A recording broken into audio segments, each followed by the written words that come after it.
দুজনকে প্রশ্ন করব, কে উত্তর দিতে পারে বলবে, ঠিক আছে? হোয়াইট মানে কি কালার? হোয়াইট মানে কি কালার আদ্রিক বলো? হোয়াইট মানে সাদা কালার।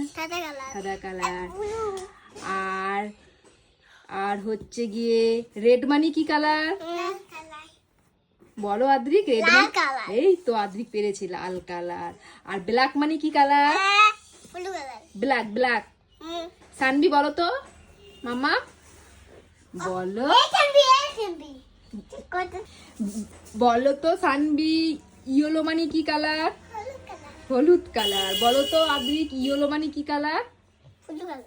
হলুদ কালার। যে বললো বুনু, হলুদ কালার, তাই তো? তাই করো, তাই বলো তো, তাই করো। মামা বাড়ি যাই বলো। এই তো আদ্রিক ছড়া বলছে। আদ্রিক খুব ভালো ছড়া বলতে পারে। তাই বলে ফেললো আদ্রিক। মাম্মাম কিচ্ছু পারে না, সানভি পচা, আদ্রিক খুব ভালো।